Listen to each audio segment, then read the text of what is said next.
Class 5th, good morning. Today is Tuesday and date is 26th. So, I'm Mona and I'm just going to take your English 2, that is your English vibes, and for that you have to open your book and come to page number 4. Here, some read and answers are given here. So, here, choose the best option to complete the sentences. तो यहाँ पे uncle can had come back from Shimla because इसका जो आपके 3 option हैं उसमें से second option the hotel way he worked had shut down, this is the right option. तो आप इसमें जो है वहाँ पे टिक मार्क कर लेंगे। Then B part, at lunch uncle Ken seriously spoke about his job in Shimla, the weather in Dehradun, earning a living. तो आपका इसमें थर्ड ऑप्शन बी में जो थर्ड ऑप्शन है that is the right option, so you have to tick mark over there. The granny was worried that uncle Ken's plan was not great because, जिसमें आपका जो second part है he did not know how to drive and he did not have a taxi. तो ये आपका इसमें जो third part है that you have to tick mark. इसके बाद आप पेज नंबर 5 पे आते हैं और पेज नंबर 5 पे आप आपका जो ऑप्शंस है डी है वो दैट अंकल कैन, जो आपका क्वेश्चन है that is uncle Ken learn to drive by joining a driving school with help from rickshaw and all on his own. तो आपका इसमें first option is the right option, by joining a driving school. Then uncle Ken did not pay any attention to, इसमें आपका जो right option है is granny's word of caution, that is the right option. तो आप ई में सबसे जो third वाला ऑप्शन है उसको टिक मार्क कर लेंगे। Then uncle Ken lose control of the car while turning the wheels at the roundabout, on seeing crazy on the street and on seeing Miss Melena get on the rickshaw। तो आपका जो इसका जो आपका first option है while turning the wheels at the roundabout, ये आपका सही है, इसको आप टिक मार्क कर लेंगे। देन द जी पार्ट में आपका the Maharaja and uncle can wear, neighbors who did not like each other, strangers to each other, old friends who had played tennis together। तो इसमें आपका जो लास्ट पार्ट है वो आप टिक मार्क कर लेंगे। तो इस तरह से आपका पेज नंबर 4 एंड 5 कंप्लीट होते हैं। Now we will just move to our 6th page. इसमें आपको वर्ड वर्क करना है। ऑनोमेटोपिया जो वर्ड्स होते हैं वो वर्ड्स होते हैं जिनमें कुछ साउंड्स होती हैं। जैसे आपका चैप्टर में भी टूटलिंग वर्ड आया है। टूटलिंग वर्ड मतलब था कि जो मिस्टर केन थे, अंकल केन थे, वो हॉर्न्स को ब्लो करते थे और वो बहुत तेज़ी से उसमें आवाज़ निकलती थी, तीखी आवाज़ निकलती थी। दैट इज़ नोन एज, जो भी वर्ड्स आवाज़ करते हुए वर्ड्स होते हैं, जिन शब्दों से हमें ऐसा फील होता है कि उनसे आवाज़ निकल रही है, तो वो सारे वर्ड जो हैं वो ऑनोमेटोपिया में आते हैं। इस तरह से आप यहाँ पे सर्कल करेंगे the onomatopoeic words in the list. अब जैसे क्लॉक है, क्लॉक जो है वर्ड उसमें भी आवाज़ आती है, टिक टिक टिक आवाज़ शो करता है। ट्विंकल जो होती है, किसी पेपर को जब आप मरोड़ते हैं तब आप उसमें से आवाज़ सुनते हैं।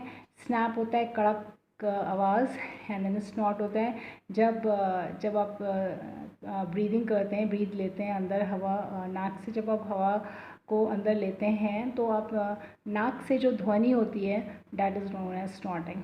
देन स्नैक आपके नाश्ते को बोलते हैं। स्प्लैश वर्ड वो होता है जब हम किसी चीज़ में छपाक से जो आवाज़ आती है that is known as splash. इसी तरह से स्प्लर्ज होता है शेखी बघाड़ना, किसी चीज़ पर जब आपके पास मानी ज़्यादा होता है तो आप उसको लैविशली खर्च करते हैं, दैट इज़ नोन एज, मतलब उसको आप शेखी कह सकते हैं कि आप उसमें एक्स्ट्रा मनी जब आपके पास है तो आप उसको एक्स्ट्रा वे से खर्च करते हैं, and that is known as splurge. Then spark होती है जो आपकी किसी चिंगारी को बोलते हैं स्पार्क, और इसमें भी जब स्पार्क लगती है, आप कहीं पे आपको चिंगारी दिखती है तो उसमें भी एक आवाज़ निकलती रहती है।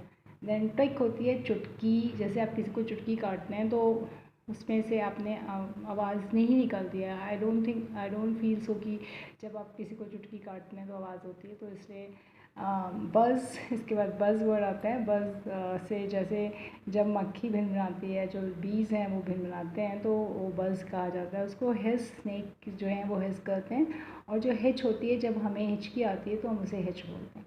तो इस तरह से सारे वर्ड्स के जो मीनिंग है वो यहाँ पे हैं। और इसके बाद आप नंबर 1 में तो आप सर्कल कर देंगे क्लॉक को आप सर्कल करेंगे। देन क्रिंकल, आप देखिए यहाँ पे सर्कल हो भी रखे हैं, क्लॉक सर्कल है, क्रिंकल सर्कल है। देन स्नैप को भी आप सर्कल कर दीजिए, एंड देन स्नॉट सर्कल है, देन आपका स्प्लैश भी सर्कल है, देन स्प्लैश सर्कल नहीं है, स्पार्क सर्कल है, ट्विक सर्कल नहीं है, बस को सर्कल कर दीजिए, हिस को भी सर्कल कर दीजिए एंड हिच को भी सर्कल कर दीजिए. तो these are the words that you have to circle now. Now come to the second part of the section. इसमें आपको complete the sentence using the words you circle. जो आपने सर्कल वर्ड किए हैं उनको आपको यहाँ पे यूज़ करना है. तो जिस तरह से आपका you may need to change the tense of the word. अब जहाँ पे आपको पास्ट टेंस के अगर सेंटेंस कोई है तो आपको उसको पास्ट टेंस में चेंज कर देना होता है. तो इस तरह से जो आपका ए पार्ट है इसमें सेकंड का जो ए है वहाँ पे हिज आएगा, बिकॉज ये देखिए इसमें हिज लिखा है. देन बज, सेकंड में आपका बज आएगा. In the jungle I could only here the his of a Ratle snake. Ratle snake की आवाज़ सुनते हैं जंगल में हम.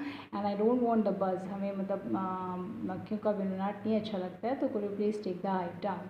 तो इस तरह से आपका जो थर्ड है सी पार्ट है, mum made me laugh so much that I snorted the water I had drunk out of my nose. Snorted मतलब वो नाक से उनका जो वाटर था वो बाहर से निकल आया, जो कि उन्होंने अभी पिया था, क्योंकि लेकिन उनकी मम्मी ने उनको इतना हंसाया कि जो वाटर था वो सब जगह से उनका नाक से भी पानी बाहर को निकल आया. So much that I snorted the water I had drunk out of my nose. Then Sam crinkled up the paper and threw it into the dustbin. Sam ने क्या किया, पेपर को मरोड़ा था, सैम ने पेपर को मरोड़ा था और उसको फिर उन्होंने डस्टबिन में फेंक दिया था. Then Jimmy jumped in the pool with a big splash. Jimmy जो थे वो पूल तालाब को कहते हैं, तालाब में उन्होंने एक बड़ी छपाक के साथ छलांग लगाई. Then he snapped his fingers. कड़क जैसे करते हैं आप अपने फिंगर्स को चटकाते हैं तो उसको कड़ कड़ करके उसमें से आवाज़ आती है. तो he snapped his fingers when I shared my plan with him. और ही वॉज क्लियरली एक्साइटेड, और वो बहुत ज़्यादा एक्साइटेड थे, खुश थे. तो इस तरह से यहाँ पे हमारे जो वर्ड्स थे that these part we have completed. 6 तक हमारा हो गया है. Now we will move to the 7th page. Now इसमें आपको कुछ CH और K वर्ड्स के चा और के साउंड्स के बारे में बताया गया है, जिसमें कि CH जो है वो make a soft sound and K makes a hard sound. तो इस यहाँ पे आप जैसे ACHE HA H ACHE H and then चा की आवाज़ आ रही है इसमें. Then school SCHOOL school. के की आवाज़ आ रही है. Check CHECK check. चा की आवाज़ आ रही है, सॉफ्ट साउंड है. The number 1 is of your soft sound, that is cha. Then number 2 is of again hard sound, that because of school is having K sound. Then check is again having a soft sound. Then stomach is again having hard sound. Munch again in the way you can say that it has you can say soft sound. Then anchor again you're having a hard sound eight. तो इस तरह से आपका यहाँ पे आपने देखा sound जो ये वर्ड है CH के वर्ड हैं, कहीं चा प्रेजेंट करते हैं, कहीं के को प्रेजेंट करते हैं. तो जो के वर्ड के साउंड वर्ड होते हैं, साउंड के जो वर्ड्स होते हैं वो हार्ड साउंड के होते हैं, और जो चा CH जहाँ पे चा की आवाज़ आती है वो सॉफ्ट साउंड के होते हैं. तो इसी तरह से read the sentence aloud. Uncle Chubby had a strong character. The boy on the chai tree has a tooth. Then Chang is a chemist in China. The children were singing for the Christmas choir. We could hear the echo of the chirping chimpanzees. The chameleon chased the rats away. और इस तरह से आपका ये part भी यहाँ complete होता है. 7th page is also completed over here. Now we will move to the page number 8 now. इसमें आपको स्पीक नाउ करना है. आपको ये पिक्चर्स देखना है. Imagine you are driving a car and are lost. आप लॉस्ट हो चुके हैं. अब आपको क्या करना है, पिक्चर देखनी है. Look at the picture, ask and answer. इसमें आपको पूछना भी है और आंसर भी करना है. The questions after completing the sentences को कंप्लीट करते हुए आपको इसमें पूछते भी जाना है और आंसर्स भी करते जाना है. Then hello, can you tell me where the bank is. The bank is it's opposite the park. आप ये देख रहे हैं, this is the bank and this is the park. तो ये ऑपोजिट हैं एक दूसरे के. Then can you help me, I am looking for the bus station.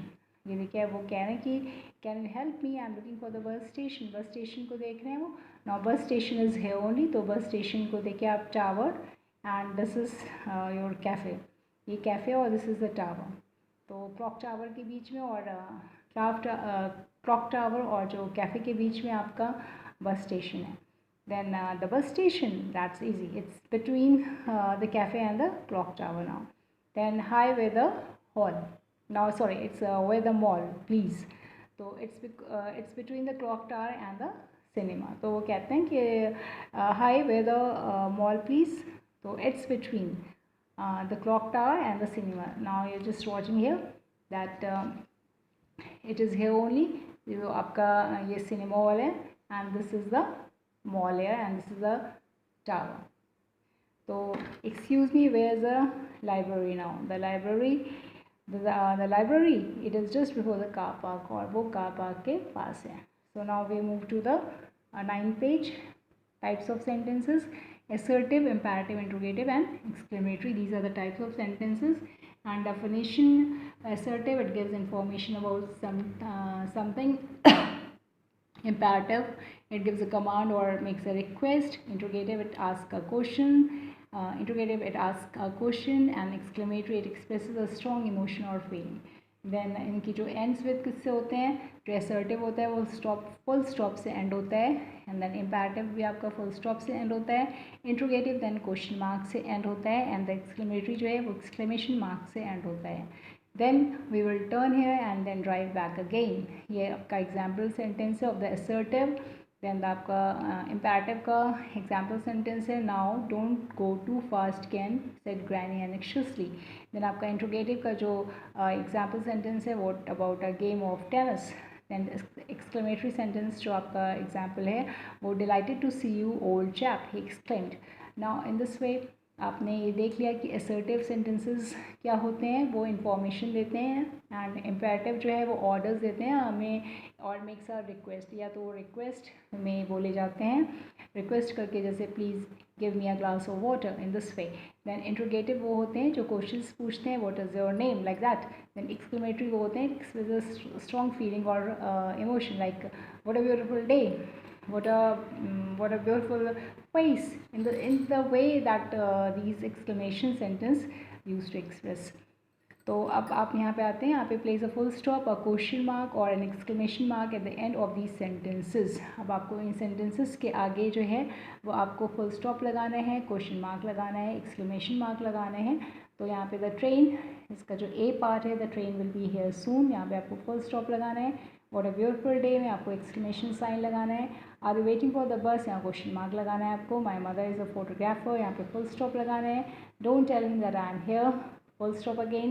This is the best place in the world, full stop again. Can I borrow some books from you, question mark. Switch off the television and go to bed, full stop. I'm looking forward to the school holidays, full stop. Open the window please, full stop. Now choose the correct option. Now इसमें आपको correct option को choose करना है. Which of this is an assertive sentence? So you did a great job. Come and sit next to me. Mrs. Jones is our music teacher. The last one is the right answer. तो आप यहाँ पे टिक कर देंगे. देखिए last में टिक है. Okay. Then come move to the page number 10 now. 10 को आप मूव करेंगे.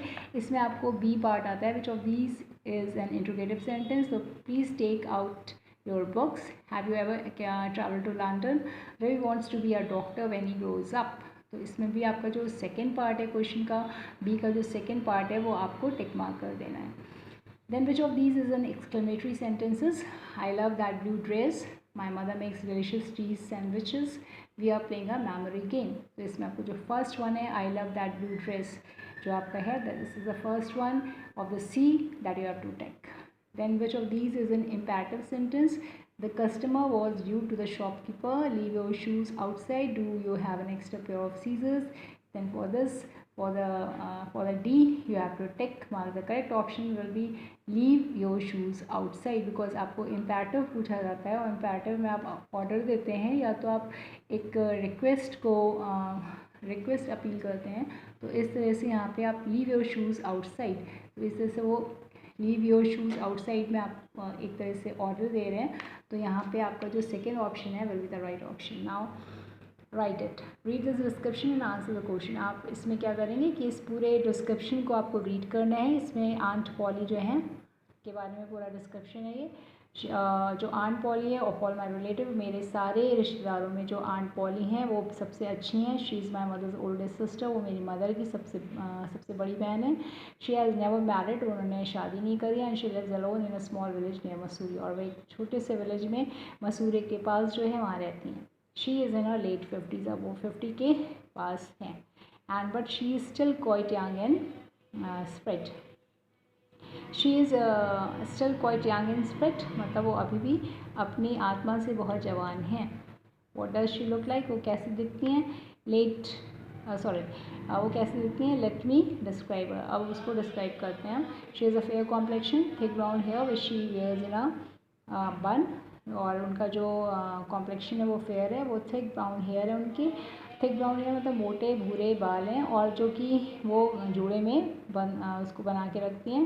And a dark brown eyes, उनकी जो आँखें हैं वो भूरी कलर की हैं। She has a kind face, उनका जो फेस है वो दया से भरा है। And when you meet her, और जब पर भी आप उनसे मिलते हैं, the first thing you notice is a lovely warm smile, तो आप सबसे पहली चीज़ जो उनमें आप पाते हैं वो उनकी बहुत प्यारी सी स्माइल है, मुस्कुराहट है। और face is a little wrinkled now, उनका फेस अब जो है वो थोड़ा सा जो है वो रिंकल हो चुका है, मतलब उसमें एजिंग होने लगी है। But I think she is still very pretty, लेकिन अभी भी मुझे लगता है कि वो बहुत प्यारी हैं। She is a sort of person you can always go to if you have a problem, वो इस टाइप की पर्सन है कि जब पर भी आपके पास कोई प्रॉब्लम है तो आप उनके पास जाकर पूछ सकते हैं। Then second paragraph, she likes reading and gardening, उनको रीडिंग करना और गार्डनिंग, उनको गार्डन में काम करना बहुत अच्छा लगता है। And she goes for long walk, और वो वॉक करने भी जाती हैं ओवर हिल्स में ऊपर की तरफ, विद हर डॉग रॉकी, अपने डॉग रॉकी के साथ। What an active person she is, वो कितनी एक्टिव हैं। Once when I was a little kid, जब मैं बहुत छोटी थी, तो she said run to the hill and fetch me some fresh apple, वहाँ पे जाओ हिल्स पे दौड़ते हुए और मेरे लिए कुछ फ्रेश एप्पल ले आओ। I want to make an apple pie, मैं तुम्हारे लिए एप्पल की मिठाई बनाऊँगी for you. She is either making something, वो हमेशा कुछ ना कुछ बनाती रहती थी, या तो मेंडिंग कुछ ठीक किया करती थी, और doing something to help others, और या तो कुछ ऐसे काम करती थी जो दूसरों के काम आ सकें। She does the shopping for some of the old people in the village, वो कुछ शॉपिंग भी करती थी, सामान भी खरीदा करती थी उन बड़े व्यक्तियों के लिए जो कि विलेज में रहते थे, जो गाँव में रहते थे। शी इज़ एक्सट्रीमली जेनरस, वो बहुत ही अच्छी लेडी थी, डिसेंट लेडी थी, बट रादर, लेकिन बल्कि कभी कभी वो अनकाइंड हो जाती थी उन पर्सन से, उन लोगों से जो उनकी बात को नहीं मानते थे, उनकी बात से एग्री नहीं करते थे। I hope that I am as happy and satisfied as she is when I am her age, और मैं ये होप करती हूँ, मैं ये आशा करती हूँ कि मैं उन्हीं की तरह, जब मैं उनकी एज पे आऊँ तो उसी तरह से हैप्पी रहूँ और उसी तरह से संतोषी रहूँ। तो इस तरह से यहाँ पे आपका एक्सप्लेनेशन का ख़त्म होता है। और नाउ यहाँ पे आपका क्वेश्चन आता है 11 पेजेस में, इसी से रिलेटेड, टॉपिक से रिलेटेड क्वेश्चन है। Underline the lines that describes aunt Polly's appearance, इसके लिए आंट पॉली की जो अपीयरेंस है वो आपको लाइन 4 से लेकर आपको लाइन 7 में देख लीजिए, ये आपको यहाँ से शी से लेकर शी से लेकर आपको मार्क करना है 4th लाइन में, देन 7th लाइन तक आपका फर्स्ट जो underline the lines that describe aunt's Polly appearance, तो आपको 4th से लेकर नंबर 7 तक प्रिटी तक मार्क करना है। इसके बाद आपको है डिस्क्राइब हर कैरेक्टर, उनका जो कैरेक्टर है उसको डिस्क्राइब कीजिए। ये देखिए सेकेंड इसका है डिस्क्राइब हर कैरेक्टर, इसके लिए आपको यहाँ पे 12th लाइन जो है, 12th लाइन आपको आनी है शी इज़, देखिए लास्ट में दिख रहा है शी इज़ से मार्क करना है आपको, और 13 लाइन में विथ हर तक आपको मार्क कर लेना है। शी इज़ से लेकर नॉट एग्री विद हर तक मार्क करना है आपको इनके सेकेंड पॉइंट के लिए, डिस्क्राइब हर कैरेक्टर के लिए।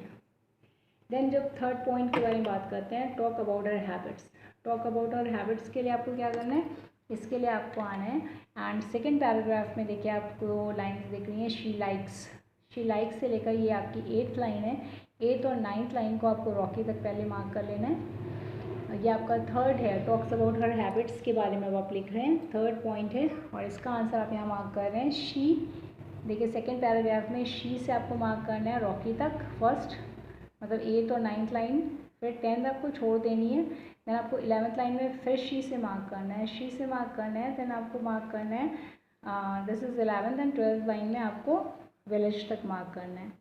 ये आपकी इस तरह से जो आपका थर्ड पार्ट है टॉक अबाउट हर हैबिट्स में, उसमें आपकी ये 4 लाइन्स इंक्लूड हो जाएंगी, 8th 9th रॉकी तक, इसके बाद आप 10th छोड़ देंगे, 11th में फिर आप यहाँ से शी से लेंगे, शी से लेने के बाद आप इसको 11th लाइन में शी से लेंगे, फिर 12th में आप विलेज पे यहाँ ख़त्म करेंगे।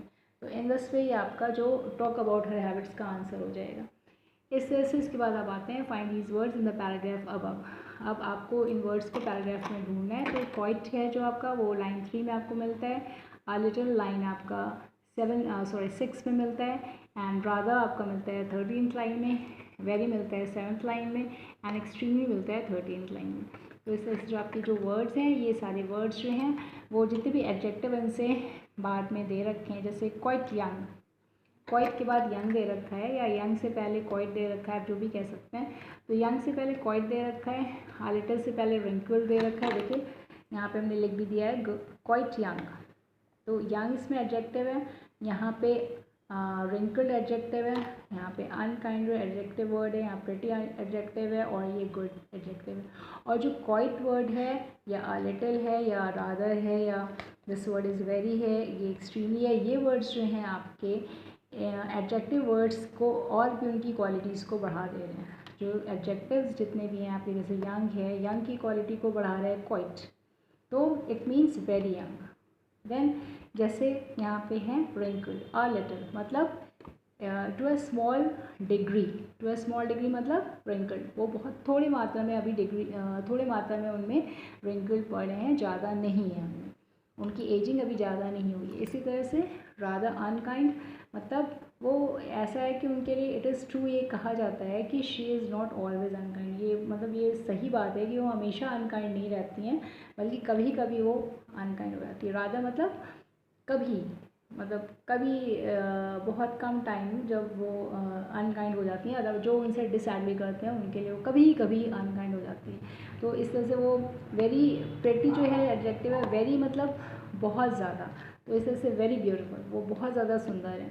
इसी तरह से एक्सट्रीमली गुड मतलब गुड तो है लेकिन एक्सट्रीमली गुड है, गुड मतलब अच्छा होता है, एक्सट्रीमली मतलब बहुत अच्छी हैं, वेरी डिसेंट, बहुत अच्छी हैं। तो इस तरह से जो ये आपके क्वाइट हैं, आ लिटिल है, रादर है, वेरी है, एक्सट्रीमली है, वो सारे एडजेक्टिव वर्ड्स जो आपके हैं young, wrinkled, unkind, and pretty and good की जो क्वालिटीज़ को और बढ़ा दे रहे हैं। तो दीज वर्ड्स आर इंक्रीजिंग, ये वर्ड्स क्या कर रहे हैं, दीज वर्ड जो हैं आपके लाइक क्वाइट है, आ लिटिल है, रादर है, वेरी, एक्सट्रीमली है, वो ब्यूटी ऑफ आर्ट पॉली की ब्यूटीज़ को और बढ़ा दे रहे हैं।